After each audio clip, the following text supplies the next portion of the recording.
Felipe, pueblecitos de sabor morisco, barrancos, serranía, leyendas muchísimas, leyendas, brujas, ¿por brujas, qué no? ¿por qué no? Y también gastronomía. Un cóctel de sensaciones, de emociones, de vivencias que vamos a disfrutar en las Alpujarras. Las Alpujarras, un continente en pequeño, podríamos decir. Son como 47 poblaciones, pequeñitas todas, porque al final creo que según el último catastro que se ha hecho, no llegan a 35.000 habitantes. Luego son pueblos muy pequeñitos, con un gran sabor popular.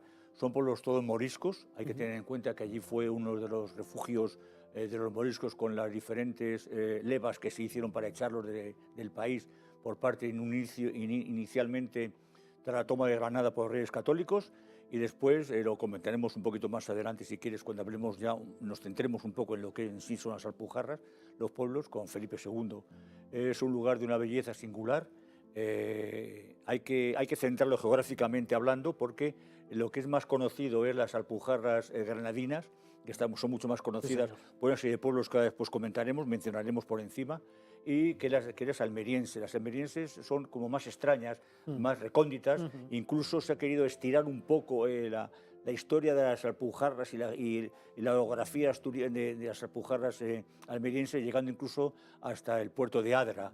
Pero en realidad es que lo que más se conoce son los 10, 12, 14 pueblos más famosos que hay en la zona de Granada. Situadas bajo o en las faldas de Sierra Nevada. Exactamente. Es un lugar en el que está salpicado de pequeños pueblecitos. Las Alpujarras viene de un término árabe, ¿no? Sí, hay una pequeña confusión, porque a ver, los términos, según quien lo analiza, ya sabemos que la toponimia española, según quien te analiza, de repente aparece una raíz romana, aparece una raíz cartaginesa, aparece una raíz musulmana, o sea, son diferentes. La realidad es que lo que mayor se ajusta es una tierra de hierbas mágica, es la Sierra Blanca. Yo creo que es prácticamente, quizás sea el nombre que más se ajusta a ello por la zona que ocupa, pero también hay otro topónimo que yo creo que es posterior y que es por una cosa que comentaremos ahora después, que es el de la Indomable. Indomable yo creo que le viene dado porque en 1568 se produce una gran revuelta, la revuelta de los moriscos en las Alpujarras, que pone en jaque a Felipe II, y incluso se llega a nombrar un rey en las Alpujarras. Y es con lo que produce es, después que evidentemente no están, aunque la tierra por la montaña, los valles, es muy fácil defensiva, pero lo que produce es que, claro, las tropas son las tropas, y quien tiene el poder es el rey, ¿no? Y entonces al final consigue derrotar a la rebelión y expulsar a todos los moriscos, menos, te comentaré la casualidad, la curiosidad, mejor dicho, y la casualidad de dejar una familia de moriscos en cada pueblo. Fíjate, hablas de Indomable y yo creo que le da el carácter más a todo lo que es, geográficamente hablando, el entorno, ¿no? Porque es de una naturaleza brutal, salvaje, esos barrancos son increíbles. Además, a mí me parece que todas las rutas que se pueden hacer entre los pueblecitos te van llevando a una soledad extrema en parajes increíbles, sobre todo cuando en invierno ya han caído las aguas y empieza a haber pequeñas cascadas que nos vamos encontrando. Y salpicado, como decíamos, de unos 47 pueblos más o menos. 47 más o menos. Te voy a preguntar, a mí el que más me gusta, Pampaneira. Sí, claro. ¿A ti? Soportújar. Soportújar.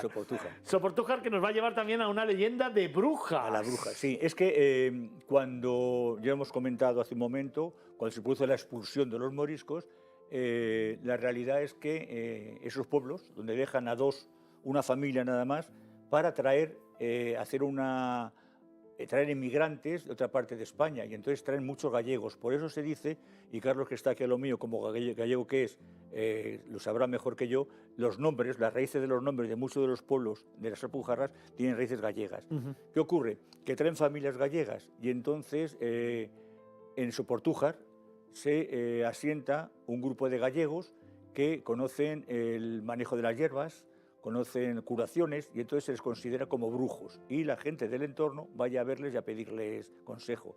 ¿Y Soportújar qué hace? Pues que se declara, desde el primer momento, se declara lugar de brujas. Y hoy en día es uno de los lugares más curiosos para visitar. Quizás sea yo creo que puede ser... bueno, la entrada a las Alpujarras puede hacer por Lanjarón, el famoso balneario, que es una maravilla también. Maravilla. Sí, pero la entrada yo creo que es por Soportújar. Yo la prefiero por Soportújar, que, hombre, son pocos kilómetros de Granada, es 1 hora y pico de camino, porque esas carreteras, afortunadamente, son increíbles de vueltas y revueltas, que es lo que te da un carácter, lo que estábamos comentando, de belleza y de salvaje, y de quizás soledad a veces a las Alpujarras. Y allí te encuentras pues, con brujas, todo lo que es la brujería, representaciones de una bruja gigantesca eslava a la entrada, que es la que hay, como yo siempre digo, hay que decirle, hay que pedir permiso, saludarla y decirle, ¿me dejas visitar el pueblo? No me lo dejas, para que te dé permiso. Luego ves dragones por las paredes, 2 brujas con un caldero, o sea, es una verdadera maravilla. Y de remate, saliendo de allí, hemos hablado de Lanjarón, quizá el otro pueblo más conocido por todo el mundo sea Trévelez, por el jamón, que quizás sea el pueblo que está ya más en el límite hacia la Sierra Nevada, más al límite. Hemos hecho referencia a 3 pueblecitos, Pampaneira, sí, también a Soportújar y Trévelez, pero en este discurrir que hemos ido llevando por las Alpujarras, en el que se mezcla naturaleza, en el que se mezcla sabores, olores, luz y agua, en el que se mezcla también construcciones moriscas en todos esos pequeños pueblecitos, también hay un denominador común que no podemos dejar de hablar de él, que es su gastronomía. Sí, claro, la gastronomía, si partimos de la base que tenemos Trévelez con su jamón, tenemos una zona que es de caza, que tiene unos alimentos maravillosos, tiene lo que no vas a poder buscar y no debes buscar en la zona de las Alpujarras, aunque te lo puedan ofrecer, no debes buscar, es algo de pescado. Lo que tienes que tomar es algo de la propia naturaleza que hay, ¿no? Es decir, tienes unas buenas verduras, tienes una buena caza, tienes una buena carne y tienes unos buenos embutidos y sobre todo tienes el jamón de Trévelez, que es un jamón de un sabor diferente, o sea, es distinto porque el jamón de Trévelez pasa como otros jamones que hay también en la zona de Almería, que son los que se curan en la nieve. Es decir, no es una curación como la curación del jamón de Salamanca o el de Jabugo, sino que el de Trévelez se cura en la nieve. Siempre se ha dicho que se cura, se mete en la nieve de Sierra Nevada para que esté curado, con lo cual es un jamón diferente, distinto. No busquemos un 5J famoso de Guijuelo o de Jabugo, sino busquemos un jamón distinto, con un sabor diferente, pero un jamón delicioso. Oye, Felipe, si yo te pregunto, como siempre, ese lugar, ese instante especiales para ti, el instante y el rincón, ¿dónde me llevas? Pues mira, hay 2. Uno sería el Mirador de las Brujas que hay en Soportújar, y otro sería en Capileira, ver todo el valle hacia abajo, que es cuando al atardecer, el otro pueblecito está más abajo porque están muy cerca uno de otro, y entonces ves desde allí el atardecer y te encuentras con una exuberante vegetación, con un contraste de colores. Además te da igual ir en otoño, ir en primavera o incluso ir en verano, o sea, porque es que da lo mismo.